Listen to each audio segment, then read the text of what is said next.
Con 99,23% dos votos contabilizados e xa todos os mandatos do territorio nacional atribuídos, foron xa distribuídos 226 mandatos e falta atribuir os 4 deputados dos círculos de emigración, a ADE venceu con 32,7% dos votos e elexeu 89 deputados.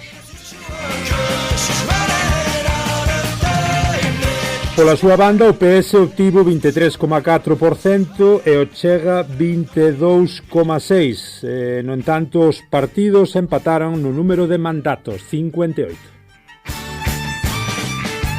A Iniciativa Liberal continúa a ser a cuarta forza política con 5,5%, sendo que os liberais pasan de 8 para 9 deputados. O Libre pasa a ser a maior forza á esquerda do PS con 4,2%, 6 mandatos, dos 4 actuais, e a CDU consegue algún control máis ou menos dos danos con 3,3%, perdendo un mandato para ficar con 3.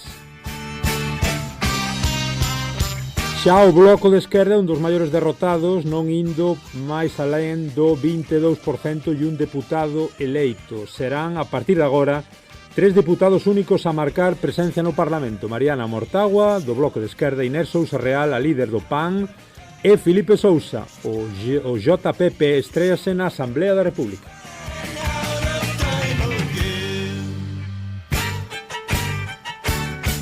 Isto é o que titulaba a crónica do domingo 18 de maio á noite, escrita por David Santiago para o público.pt, baixo título as eleccións que avalaron a esquerda, elevou o Chega e reforzou a Montenegro. O filme da noite.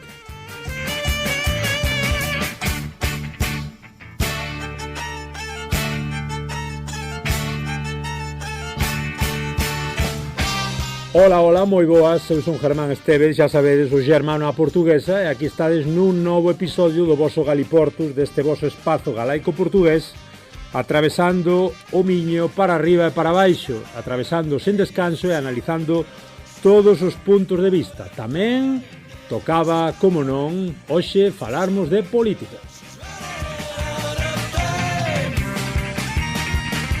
E que mellor maneira de falarmos de política, de falarmos das eleccións portuguesas deste pasado domingo, do mes de maio de 2025, que falarmos cos protagonistas, cos analistas, cos mellores analistas que podemos, con algúns dos mellores analistas que hai no escenario galaico e no escenario portugués. Temos connosco xa para falarmos nesta resaca, neste rescaldo das eleccións do domingo. Temos xa connosco desde o Porto a Diana Pinto, licenciada en Historia, posgraduada en Políticas Públicas, mestrada en Estudios sobre as Mulleres e colaboradora tamén de medios digitais como Multipolar TV. Moi boas, Diana. Bom dia, olá. Obrigada pelo convite. Un placer terte connosco. Tamén está connosco, penso que desde Lugo, do lado galego, Anxo Lugilde, xornalista, politólogo, doutor en Historia, e moitos tamén o coñeceredes pola súa corresponsalía, anos, máis de 30 anos aí no xornalismo, e a súa corresponsalía actual do diario catalán La Vanguardia para Galiza e Portugal. Boas, Anxo. Hola, bon día. Os meus parabéns a vosa emisora por esta iniciativa. Temos o país que temos, nunha situación de moita destrucción, que non hai que chorar, senón facer o posible para revertela. E eu creo que das cousas prácticas que mellor se poden facer por Galicia hoxe en día é o achegamento a Portugal, a lusofonía en xeral e a Portugal en concreto. Así que parece unha maravilla tomara, que se diría en portugués, ou ver na radio pública un espazo así. Parabéns polo teu traballo, Anxo, e obrigadísimo, graciñas polos cumprimentos, non? Polo saúdo. Nos levamos xa ano e medio facendo este tipo de contido, sempre tentando que nas nosas entrevistas, nos nosos episodios, pois ter un pouco voces dun e do outro lado para que, bueno, pois un pouco achegar a unhas realidades que sempre estiveron durante séculos ben de costas. Comezo por ti, Diana. Antes de máis, para os que anden un pouco despistados, sobre todo do lado galego, mas tamén do lado portugués, e para que nos estea a escoitar desde calquera parte do mundo hoxendía nas plataformas, por que houbo eleccións en Portugal apenas 13, 14 meses despois das últimas? Sim, estas eleições resultaram de um caso de corrupção, um caso de alegada corrupção que envolvia o primeiro-ministro e o atual primeiro-ministro, porque voltou a ganhar, como bem disseste, o Luís Montenegro. Portanto, foi uma situação escandalosa, associada a falta de transparência naquilo que é os seus negócios familiares, empresariais e o cargo que ele desempenhava como primeiro-ministro. A verdade é que nós não temos ainda grandes respostas para o alegado caso de corrupção. De muitas formas, o primeiro-ministro interpretou a sua vitória nas últimas eleições como que um voto de confiança do eleitorado português, e, portanto, parece-me que não sendo qualquer necessidade, e já veio dizer em conferências públicas que não vai responder a mais perguntas dos jornalistas sobre o caso Spinovica, o tal caso de corrupção, porque o facto dos portugueses terem votado nele significa, na sua ótica, que está tudo decidido. Portanto, a verdade é que o caso que nos colocou em eleições continua sem grande resolução à vista. Xa pasaron uns días, Diana, das eleccións, xa te escoitamos tamén aí analizando o rescaldo, eses minutos apenas pouco despois de que se coñecesen os primeiros resultados que acabamos de comentar na intro do programa, que colocaban a Alianza Democrática, digamos, o Partido de Montenegro de dereita con 89 lugares aí reforzando a súa posición, ca subida do Chega para unha posición igualando o Partido Socialista de Nuno Santos. Xa varios días despois, como xa en frío, como é a túa análise, como é así ese cadro, ese diseño, ese esquema do que ficou destas eleccións, eses titulares? Eu diria que mais do que ser apenas uma mudança na distribuição parlamentar, estas eleições são sobretudo a cristalização de pelo menos 3 fenómenos políticos centrais. O primeiro é a ascensão do Chega, que é o partido de extrema-direita em Portugal, como uma força estrutural de facto da direita radical. O segundo é o colapso eleitoral do Partido Socialista, depois de décadas de governo, de ocupar de muitas maneiras aquele que é o espaço político do grande partido do regime, e depois de promessas sociais-democratas absolutamente frustradas. E o terceiro fenómeno aqui seria a marginalização quase total, com a exceção do LIVRE, da esquerda à esquerda do Partido Socialista, que agora está reduzida, como muito bem expuseste, a uma expressão residual. A mim parece-me que estes resultados não devem ser lidos apenas como flutuações conjunturais ou como o produto de uma campanha mais bem ou mal conseguida, como frequentemente têm sido nos últimos dias, mas de facto são expressões concretas de um processo que é mais profundo. Portanto, o reordenamento das classes sociais em Portugal, da relação entre capital e trabalho e daquilo que é a própria reconfiguração ideológica do regime democrático, desde aquele que foi o seu esgotamento neoliberal. Eu diria, e interrompe-me quando achares por bem, mas eu diria que é logo à partida importante atacar e desconstruir a ideia de que o aumento do Chega é feito na base do engano, como tantas vezes temos ouvido nos últimos dias. Ou seja, de que os seus eleitores seriam um grupo cada vez maior, de pessoas que simplesmente querem uma alternativa ao status quo, que está enganado pelo discurso do Chega, que até nem entende que eles são racistas ou autoritários. E que é uma perspectiva que me parece a mim muito paternalista daquilo que é o eleitorado. Ou seja, dependem que de alguma forma estes resultados não traduzem divisões reais. Ora, eu acho que traduzem divisões reais. A divisão entre as classes médias e o novo proletariado imigrante é de facto muito real. Este proletariado imigrante, que na medida em que é altamente explorado e precarizado em Portugal, está sujeito a um racismo estrutural que se impõe sobre ele e que justifica, nesta perspectiva, a sua degradação e desumanização. E a oposição destas duas forças não é artificial. O Chega não inventou o racismo, mas vem dar forma e cara a um racismo que existe e que perdura de facto. E, por outro lado, a estratégia económica do Chega, que já foi de muitas formas oportunizada por boa parte da direita e pelo Partido Socialista, não é propriamente, por muito que pareça, uma política de expulsão ou de reimigração, mas é uma forma de manter esta mão de obra que é abundante, mas excluída de direitos. E, portanto, mais fácil à exploração. Não há nenhum interesse da classe política de direita em Portugal de mandar os imigrantes para a sua terra, como muitas vezes ouvimos nas redes sociais, porque estes imigrantes seguram trabalho essencial em Portugal a preços muito baixos. Portanto, o objetivo é continuar esta exploração. E outra... Diz. Não, fala, Diana, acaba. Sim, outro fator além da imigração que me parece importante sobre o fenómeno do Chega, reflete-se numa característica que tem sido muito estudada na ciência política ultimamente, que é o gender gap. Portanto, o Chega atrai muitos votos jovens, sobretudo de homens, e reflete de muitas formas uma nova misoginia reacionária. Este gender gap é esta diferença entre homens e mulheres, entre os votos de homens e mulheres, de jovens homens e mulheres, e que é hoje uma clivagem central na política europeia. Os estudos mais recentes mostram que em países como Portugal, como a Dinamarca, como a Croácia, há 4 jovens homens a votar na extrema-direita por cada jovem. Obviamente esta diferença não é apenas eleitoral, é ideológica. As jovens mulheres tendem a aderir a valores progressistas, enquanto que os jovens homens parecem que procuram discursos autoritários, uma reafirmação identitária.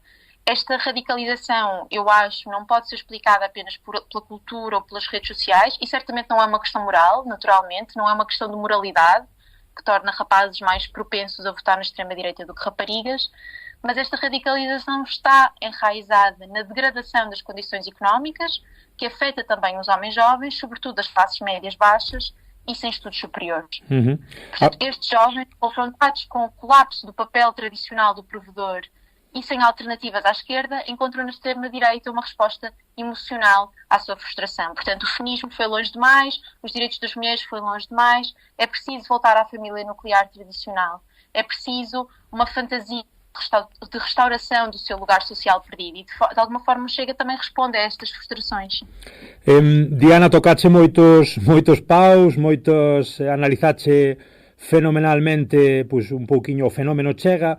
Que che parece, Anxo, desde a perspectiva galega, desde a túa corresponsalía experto en Galicia e Portugal, tamén comentando a actualidade portuguesa para La Vanguardia, como foi a túa análise, como é a túa análise días despois, cales son as claves para ti de todo isto? Bueno, sí, a verdade é que xa está casi todo dito, pero engadiría algunhas cousas. Bueno, o das eleccións podese facer a brincadeira que se facía con Cataluña na década pasada, non? Que os portugueses gustalles votar, efectivamente, porque, oye, non paran, foron as terceiras eleccións en 4 anos, legislativas, en 3 anos e medio. E, bueno, e habría o perigo de que houvese unas novas en 12 meses, que agora parece que non o hai, pero bueno, o caso do primeiro ministro non está pechado, e aí podía haber alguna imputación ou alguna cousa, non? O titular sinto que é algo dramático, pero diría que son as eleccións foron as eleccións dos carabéis ou dos cravos cortados. O seña, a maioría da dereita é esmagadora, é do 61%, a suma de PSD, Chega e Iniciativa Liberal, era do 51% o ano pasado, o récord histórico cando o cavaquismo en 87, no 91, era do 55%, tradúcese nunha maioría aínda máis esmagadora na Asamblea da República, no Parlamento, de máis de 2/3, o cal dá a maioría cualificada teórica para facer unha revisión constitucional. Non hai que esquecer que Portugal, segundo o preámbulo da Constitución, é un país camiño socialismo, en cousa que na práctica está podado polas reformas constitucionais posteriores, pero está aí. Eu non creo, de todas formas, ainda que se está falando moito en Portugal estes días da reforma constitucional imposta pola dereita, da que xa avisara Rui Tavares, o candidato do Libre, na campaña. Eu non creo que o PSD lle interese facela, porque tería que incluir o PS porque o necesita para gobernar, non? E despois, no que o titular máis conxuntural, bueno, hai dous. Un é o triunfo do Tafur de Espiño, que é Luís Montenegro. Bueno, eu estive sobre todo facendo as crónicas da noite electoral e en Espiño, terra de casinos. Chegas ali e parece un pouco unha Las Vegas, sí. Pola noite, unha pequena Las Vegas a portuguesa de Porto. Sí. Bueno, ten unha tradición moi longa que eso saberá moito mellor Fátima, de casinos. Diana. Diana, perdón. Sí, esto de Fátima, en fin. Diana. Entón, a verdade é que este home, cando era portavoz do PSD nos tempos de Pasos Coello, a mí parecíame un abade do norte, unha cousa super aburrida e tal. Despois, no goberno, amosouse aí como un actor consumado, en mantendo un talante, unha cousa así como Zapatero, en varios problemas da consultora, encaixaba moi ben.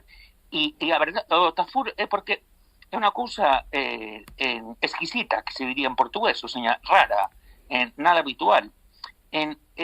O afectado polo escándalo de corrupción que levou as eleccións foi o gran beneficiado, porque é verdade que non conseguiu a maioría maior que pedía, ou seña, poder sumar maioría absoluta con iniciativa liberal, sí. Pero as condicións de gobernabilidade que ten agora mesmo co PS en estado comatoso, son bastante mellores que antes, e está legitimado, non, por la distancia que lle sacou o PS, e porque o PS bueno, pois xa hai caeu Pedro Nuno Santos, digamos que toma o control o costismo.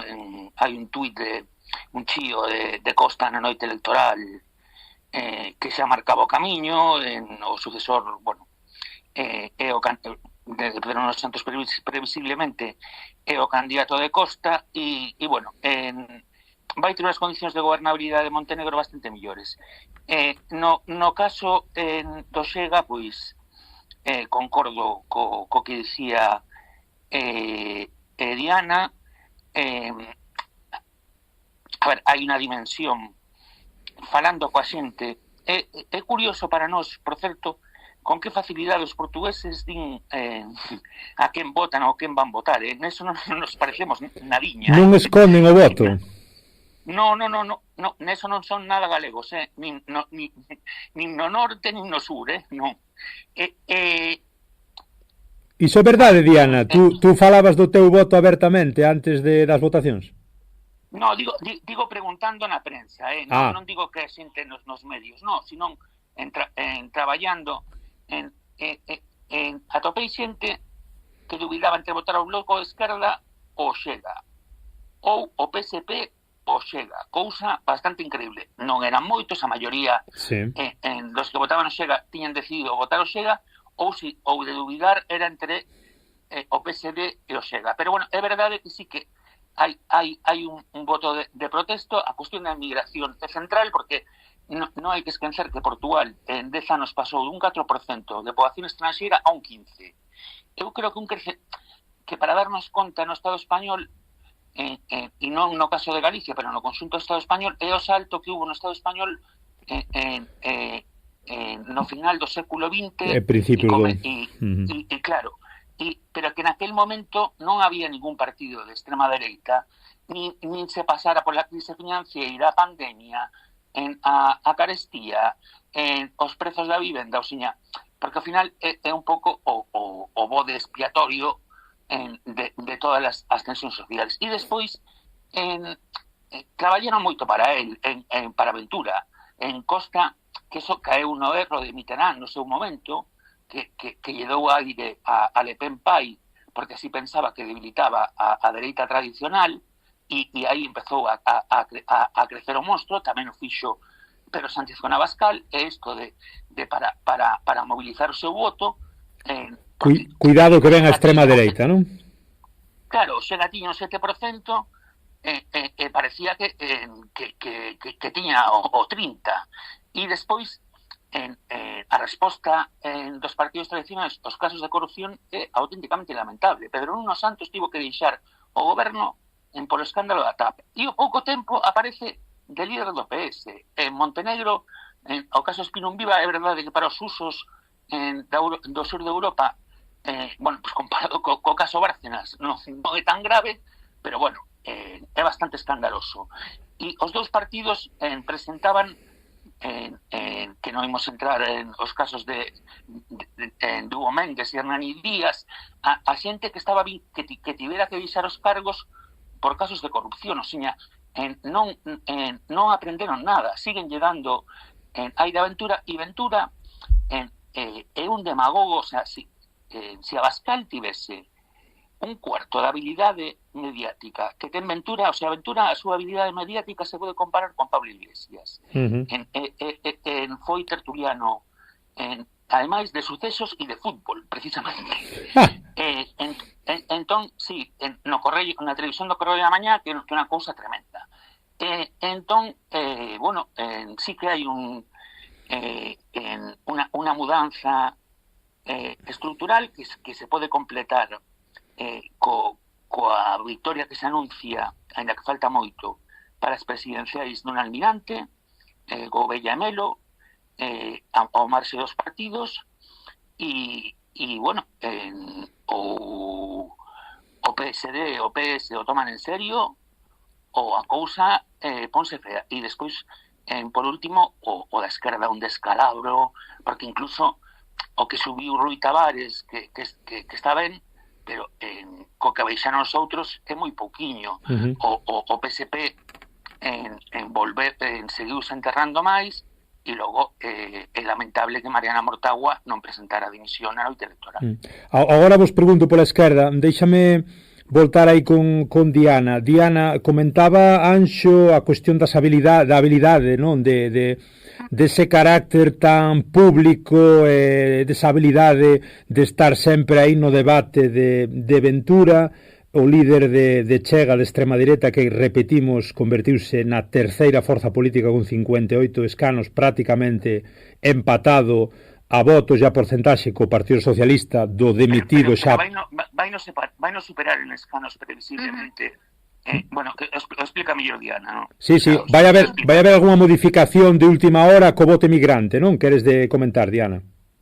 Sim, precisamente, é muito provável, talvez o cenário mais provável é que o Chega se torne a segunda força política, porque ainda faltam chegar os votos da imigração, e tendo em conta aquilo que foi o último ato eleitoral em que o Chega conseguiu 2 deputados, é muito provável que ultrapasse o PS, o Partido Socialista, e se torne de facto a segunda força política em número de votos e em número de deputados. Sí, eu queria te dicir, Diana, en relación co que comentaba Anxo, e desta habilidade de Ventura, vimos recentemente figuras como Bolsonaro ou como o propio Trump, evidentemente con atentados ou con, bueno, intentos mesmo de homicidio polo medio. Ventura non chegou, nin digo que fora culpa destes personaxes públicos o que lles pasou, mas digo que Ventura non chegou a correr algo similar, mas sí que nos últimos días houve esa especie de victimización do líder, non? Eses problemas de saúde, non sei como vinculas isto un pouco tamén a esa necesidade, esa notoriedade de conectar coa xente, desa habilidade de Ventura.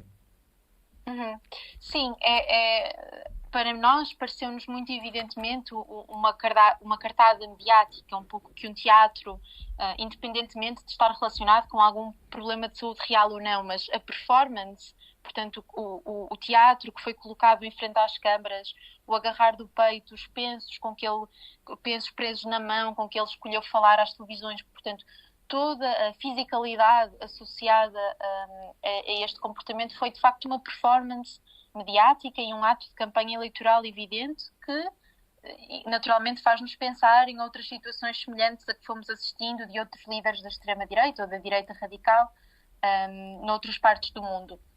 De facto, o Ventura representa muito bem essa imagem do líder máximo de um partido populista em expansão, e ele utiliza naturalmente todas as técnicas que já foram comprovadas e utilizadas lá fora e que funcionaram. E de facto, mesmo que arrasta muitas vezes o voto eleitoral, portanto, o voto no Chega muitas vezes inclui camadas dos assalariados, portanto, da classe média não só, mas alguns trabalhadores pobres portugueses, porque o medo é sempre serem nivelados por baixo, portanto, proletarizados ao nível de uma imigração que percebem como bárbara ou como selvagem. No fundo é estarmos a olhar para baixo, vermos alguém que está pior e pensamos, eu não quero ficar assim, este é o meu inimigo. E o Ventura representa muito bem essa lógica reativa, reacionária à proletarização, portanto, altamente contínua com o fascismo. Há muita discussão em Portugal se pode considerar que o Chega é ou não um partido fascista, inclusive discussão académica. Eu acho que a discussão é interessante e acho que é de muitas formas contínua com o fascismo, se não lhe chamarmos fascismo. É uma política de novo pacto entre a burguesia e as classes médias, é uma política contra o proletariado, mesmo que este proletariado seja mais disperso e menos combativo, e por isso de muitas formas o fascismo atual não precisa de ser tão militarizado, não é tão robusto nem tão violento como assistimos, por exemplo, nos anos 30 do século passado. O fascismo terá necessariamente uma aparência muito diferente agora do que teve no século passado. E quanto ao PS, porque já foi dito aqui muitas coisas muito interessantes com que eu concordo a propósito do decréscimo da esquerda, mas o declínio estrondoso do Partido Socialista e dos partidos à esquerda do Partido Socialista, embora de muitas formas nos tenha chocado, nomeadamente aqui a perda prevista do segundo lugar nas legislativas, não é inteiramente surpreendente. A social-democracia prometeu, mas não cumpriu, e não podia cumprir, porque as promessas eram antagónicas às exigências do desenvolvimento do capitalismo português.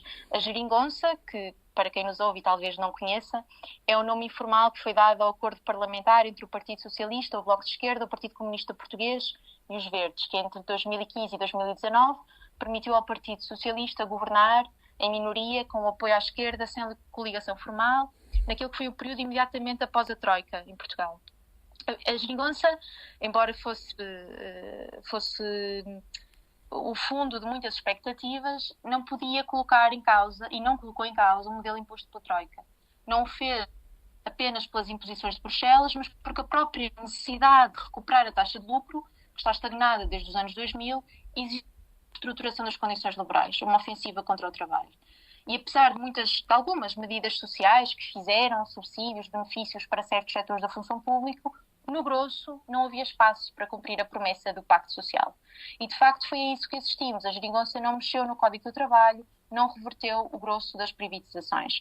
Portanto, 10 anos depois, o Partido Socialista, neste cenário, nesta conjuntura, desce para terceiro lugar, para previsivelmente terceiro lugar, e assiste aos seus irmãos na Europa, portanto os partidos da velha social-democracia, entrarem todos em declínio muito rapidamente. Este é um fenómeno europeu. O exemplo mais evidente é o PSF, o SPD e ainda mais o PASOK, que vai desaparecer. Portanto, fala-se muito estes dias nos mídias portugueses sobre a possibilidade do desaparecimento do Partido Socialista, de uma forma quase incrédula, porque este é naturalmente um partido fundacional, a democracia portuguesa, mas isto não é de todo impossível de vir a acontecer. Não estamos a falar de um cenário impossível. Não podemos ceder à tentação de tratar estes resultados como efeitos da desinformação, de uma má escolha do eleitorado, de uma campanha injusta da comunicação social, como também já ouvimos. O que está em causa é uma transformação muito mais estrutural, portanto, um país que não consegue garantir os mínimos da promessa democrática, portanto, a segurança social, a mobilidade, a dignidade no trabalho, a questão da habitação muito prementemente, e que neste vazio vê crescer soluções autoritárias, vê crescer soluções regressivas que vão implodir com o centro político. Portanto, a exceção do Chega não é um acidente, é um sintoma de uma crise que é mais profunda. E a derrota do partido da esquerda não é uma derrota apenas eleitoral, é uma derrota histórica que tem vindo a acontecer por toda a Europa. E o que nos espera, se não for feito nada, é um ciclo prolongado de instabilidade. A mim parece-me que este governo não assegura a estabilidade e de uma clara reação e degradação democrática. Portanto, a tarefa da esquerda, que se vê derrotada nestas eleições, se quiser continuar a existir, tem que ser reinventar-se fora da gestão do possível. Portanto, é recolocar a luta de classes no centro da resposta política e repensar todo o seu programa. Déixame preguntarlle a Anxo, un pouco na liña que comenta Diana. Anxo, ti falabas de ese Portugal como laboratorio europeo na túa crónica, é moi interesante o que escribías. É curioso porque Enrique Juliana fala sempre aí na vanguardia de Italia, non? Como esa comparativa sempre do que acontece en Italia, pois ven a acontecer despois noutros países. Tú falabas dese Portugal como laboratorio, como experimento europeo tamén.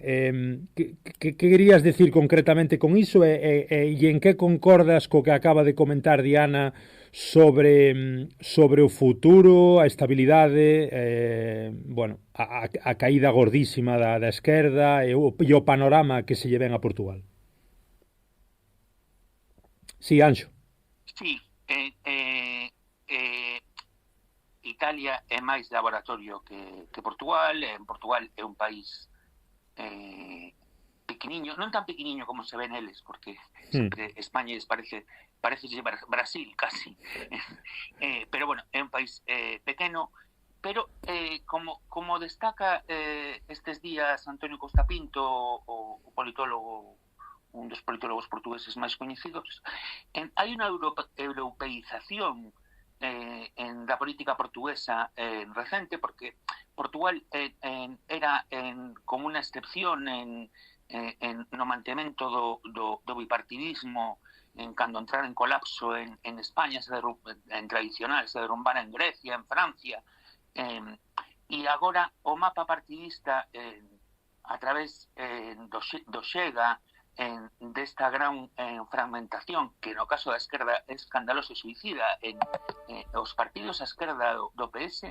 de novo, sacaron deputados por 3 dos 22, bueno, contando que non van sacar por ningún dos dous do exterior, por 3 dos 22 circunscripcións electorais, que son as de Porto, Lisboa, as máis grandes, que son moi proporcionais, e Setúbal, que con Braga a segunda, a terceira, o sea, o segundo chanzo, e é Obreira, digamos. Para os despistados, disculpa, Anxo, para os despistados, dicir que estaría o Bloco de Esquerda, como comentaba tamén Diana, e comentabas ti, non? Ese único deputado de Mortágua, o PCP nesa alianza da CDU cos verdes, que conseguiu resistir cos 3 que xa tiña, bueno, e o Libre con 6. Quen é este partido que se chama Libre de Rui Tavares?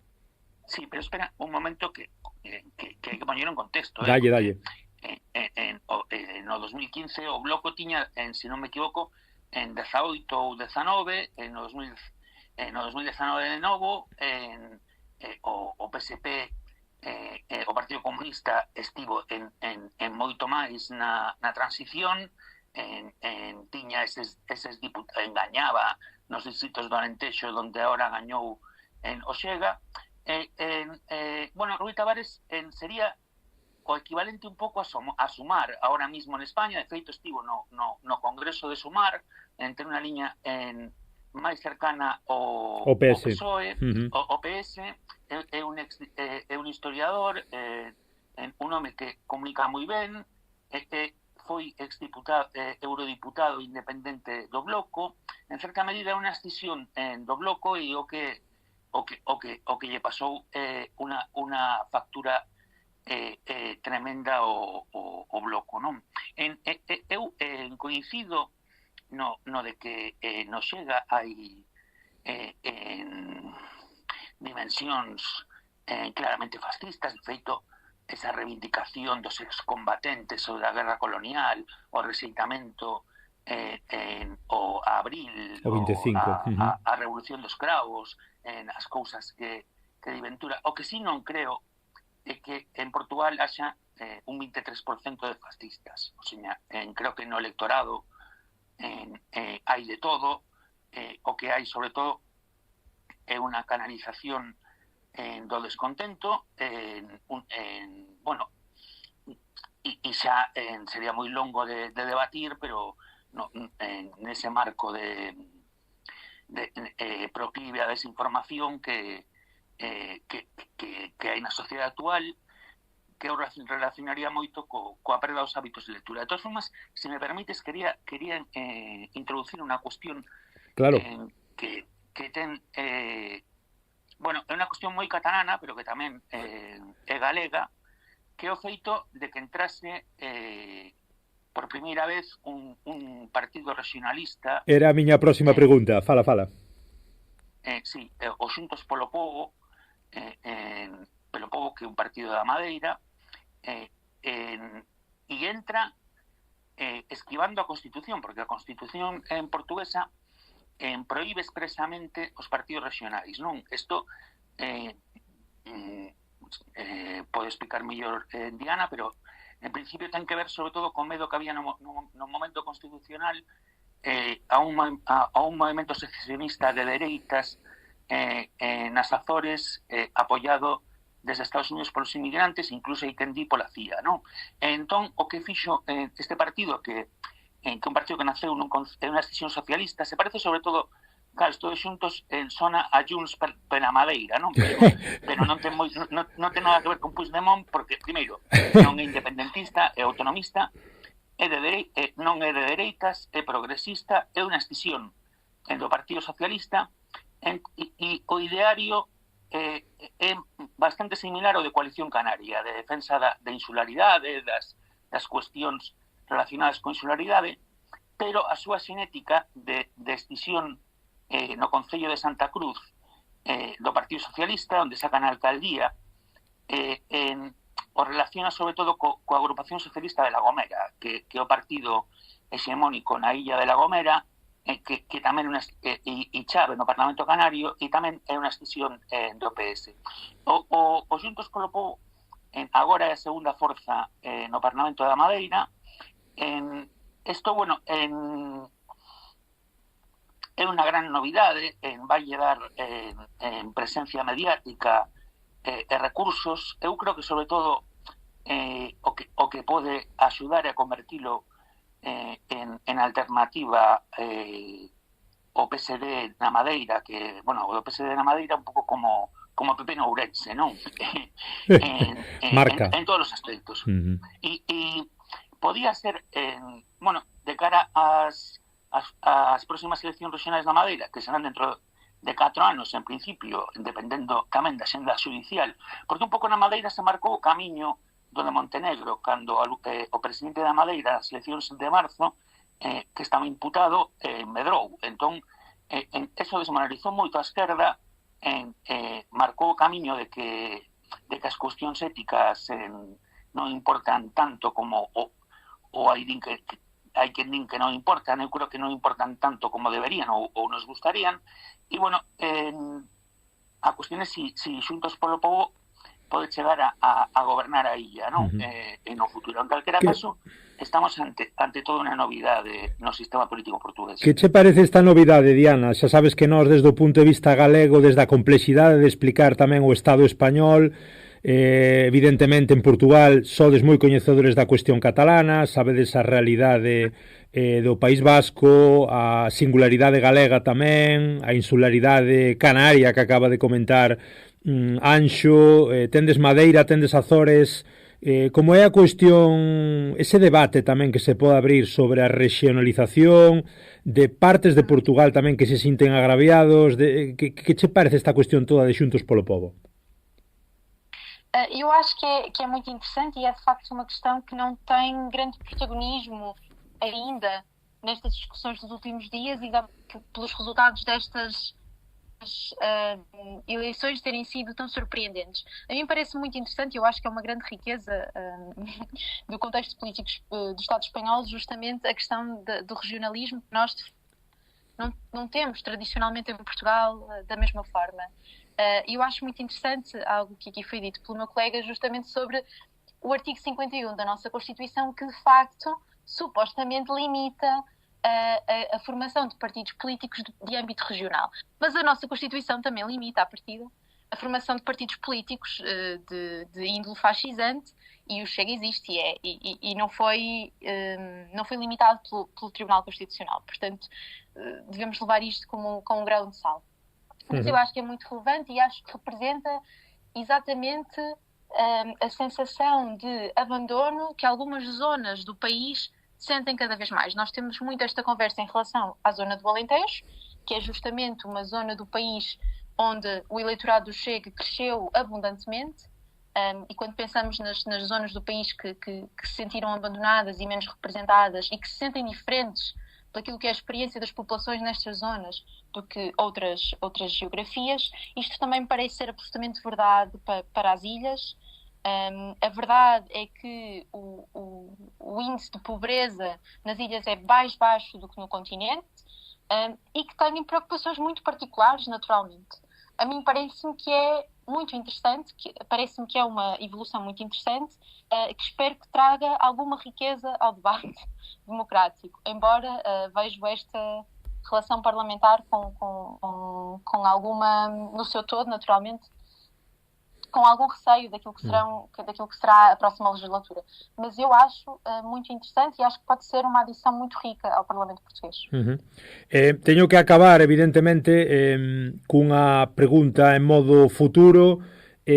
Como vedes, Anxo, por exemplo, tú a posible refundación da esquerda, e tamén como atribúes un pouco a cuestión dos medios de comunicación, do que tanto se fala moitas veces e tanto se queixa a esquerda de non ter máis presencia nos medios públicos de comunicación, no digital tamén, un pouco no ámbito das redes, como controla a dereita, a extrema dereita estas cuestións.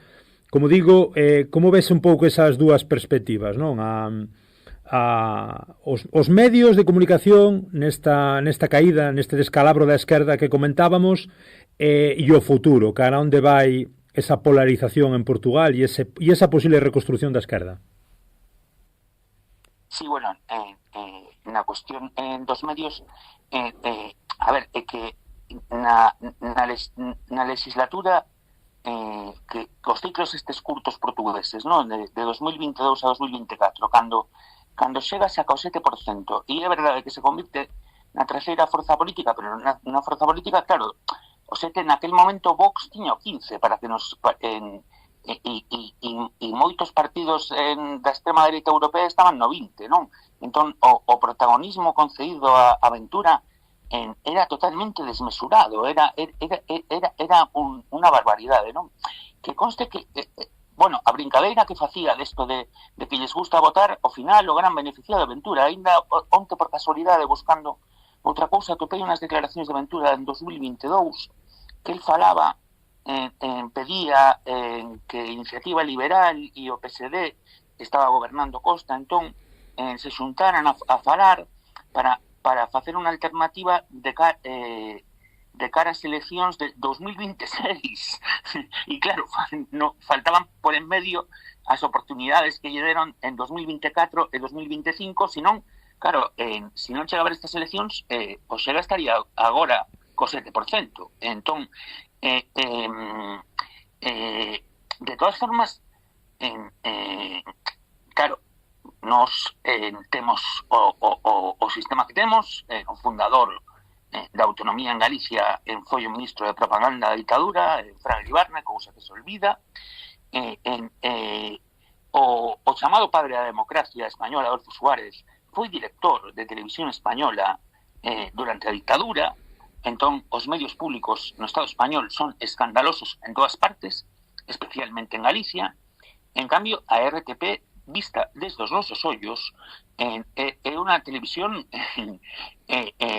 bastante neutral. De feito, hai un momento moi rechamante na campaña, que a visitado os candidatos ao mercado de Espiño, a feira de Espiño, o luns da semana pasada, na que lle preguntan a Montenegro por Espino Viva, creo que decía antes en Diana, que se negaba a falar do escándalo da empresa familiar, e el di que está farto de que lle pregunte a RTP, o sea, a televisión pública, e en realidade o que lle preguntaba era de outra canle, era da SIC. E entón Montenegro di, bueno, pero es que RTP sempre me está preguntando esto. Alguén se imagina a televisión española preguntándolle a Rajoy en campaña por Bárcenas, ou a TVG preguntándolle a Feijóo cando era presidente da Xunta por Marcial Dorado? Pois eso pasa en Portugal.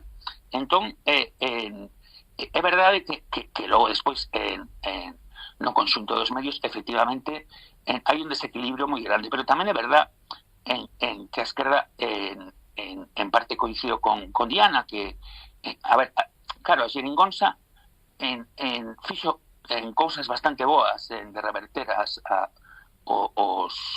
medidas terribles da Troika, pero que ao mesmo tempo tiña unha política neoliberal total. De feito, recordo por unha estrada no Marco de Canaveses e casi teño un accidente cando vin un cartel do PS presumindo do superávit, o PS, que era eso, cando decían que Mario Centeno, ministro de Finanzas, era o Ronaldo das finanzas, se decía Solve, o ministro de Finanzas en alemán. Entón, bueno, a esquerda necesita unha refundación, necesitaría un reagrupamento, non lles fales a eles de fusións, de alianzas entre o Libre, o Bloco e o PCP, pero o ir por separados é suicida, porque entón tiras que agora xa non elixen ni en Braga, ou en Aveiro, que ten 16 escanos, e Braga ten 19. Entón, eu creo que tanto no plano ideolóxico como no plano da táctica electoral necesitan pegar un xiro moi grande. Sobre as previsións de futuro, eu sería moi cauto tamén hai 3 anos ou 2 anos o escenario de hoxe era totalmente imprevisible. Hai que ver, e ademais agora o tempo está moi acelerado.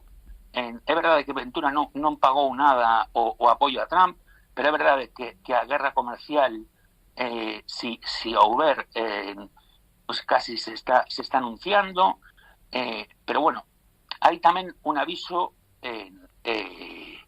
para o Estado español, en dúas cuestións, nesto que falaba do laboratorio europeo, porque claro, en Portugal, por que se convertiu en laboratorio europeo? Sobre todo polo feito de votar neste momento e de facelo tantas veces, porque como este ano hai municipais en octubre e logo teremos as presidenciais en xaneiro, imos ter moitas observacións para poder medir os impactos das cuestións globais en Portugal, e tamén a parte que interesa no Estado español, que é o da relación da ultradereita coa dereita, e os efectos da división da esquerda.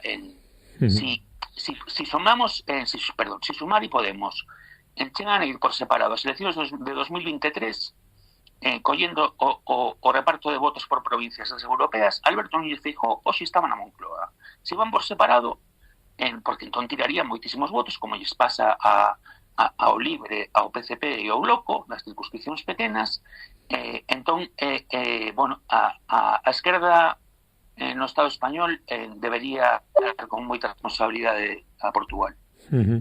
Moi ben, pois moi interesante todo o que comentas. Diana tivo que sair para unha reunión, cousas do directo, e hai que comentar un pouquiño como última pregunta a cuestión de ese voto en femenino e da falta un pouco de pois de recoller eses votos todos das mulleres, que la comentaba tamén desa diferencia de voto cara a extrema dereita, bueno, pois un pouco da figura de Mortágua. Non sei que che parece a ti, Anxo, xa como despedida, a increíble tamén caída do Bloco, comentabas antes da non dimisión de Mortágua, e desa falta un pouco de atraer o voto feminino. Sí, bueno, o caso do Bloco ademais é un partido moi galego no seu nome, non? Unha cousa moi engrasada, que se diría en portugués, nunha campaña en portuguesa anterior, das moitas que houbo, en que era un enviado especial da Voz, entrevistaba a Catalina Martins, entón líder do Bloco, era nos tempos do auxe de Podemos, entón lle decía algo como que vostedes son o Podemos portugués, e Catalina Martins, claro, preguntándolle a Voz de Galicia, se quedaba toda extrañada e decía, pero si o noso referente en tradicional o BNG, en do que collemos o nome, non? Que é o que din sempre os do Bloco cando falan con un galego, e o periodista quedábase, pero o Bloque, sí, o Bloque. Entón, o Bloco, a min decepcionoume moito Mortágua como líder, porque Mortágua fora unha diputada moi boa nas cuestións, el economista, sobre todo fíxose famosa na Comisión de Investigación do caso do Banco Espírito Santo, en que foi un descalabro financiero brutal que houve nos tempos da crise financiera, pero, son estes tamén misterios do carisma, non? Como líder non... Pois Mortágua podía apuntar máis maneiras que Ana Pontón, e Ana Pontón dalle 1000 voltas como líder a Mariana Mortágua. Despois había unha cuestión que eu creo que non era de recibo, que ela tiña ter unha irmá xemelga, que de feito veo a varias, eu lembro de vela como representante do Bloco intervindo en asambleas do BNG, en que xa tiña unha trayectoria política anterior a súa incluso, pero claro, cando eran 18 diputadas e había 2 xemeas, pero cando pasaron a ser un grupo de 5 nesta última legislatura, na que ademais había 2 xemeas e unha delas era xefa, pois eu creo que isto é unha cousa casi baltarista, non? Dito en termos de Ourense, non? Sí, o que lle acusaban tamén a Iglesias e a Montero moitas veces, non?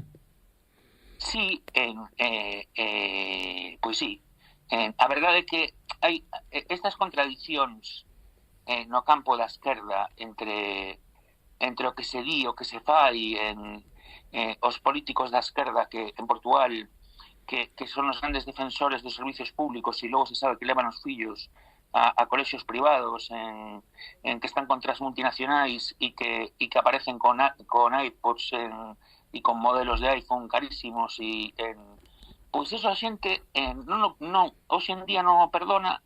En cambio Ventura perdónlle todo. No debate de Mortágua con Ventura, que foi moi bo por parte de Mortágua para min, Ventura dixo que vivía nun piso de 30 metros cuadrados, no fact-check que fan os medios portugueses inmediatamente, a comprobación dos feitos, acreditouse por información que entregara Ventura, que vive nun piso de 70 metros cuadrados e non lle expuxo ningún custe. Si eso chega a decir Mariana Mortágua, o mellor hoxe o Bloco non estaba na Asamblea da República.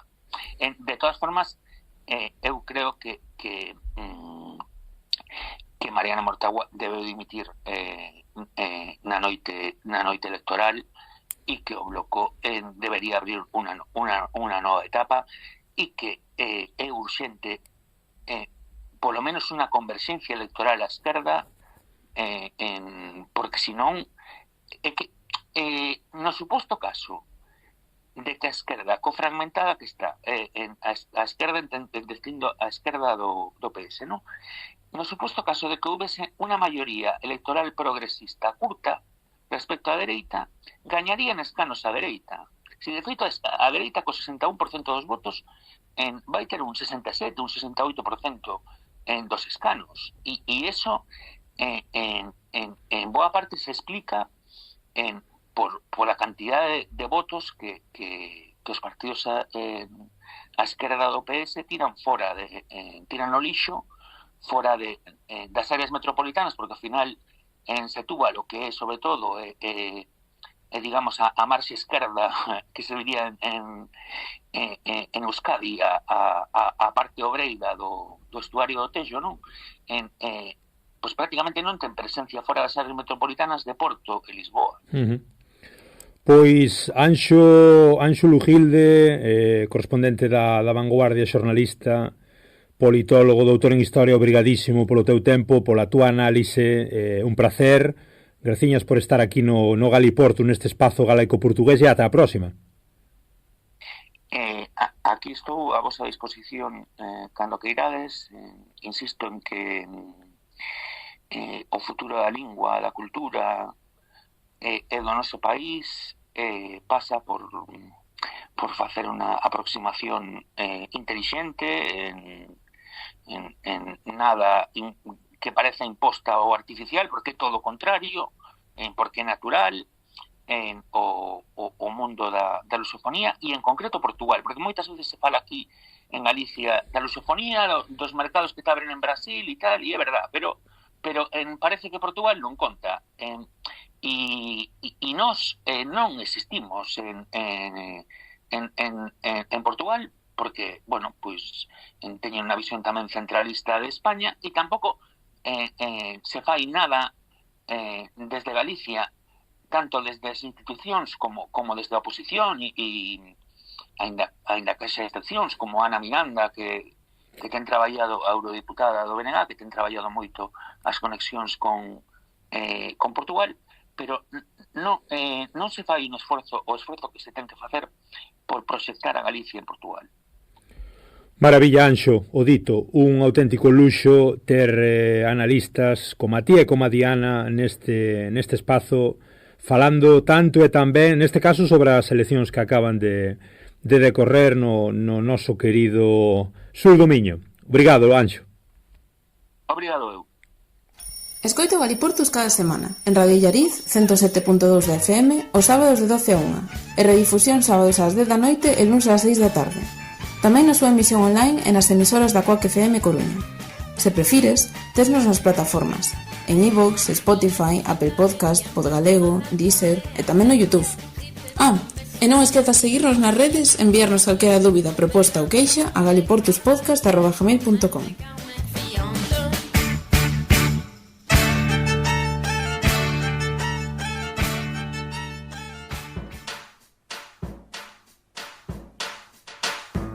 Moi ben, pois ata aquí este programa especial de análise sobre as eleccións portuguesas, coa perspectiva do xornalista Anxo Lujilde, correspondente fantástica, perspectiva sempre, como digo, do correspondente de La Vanguardia en Galicia e Portugal.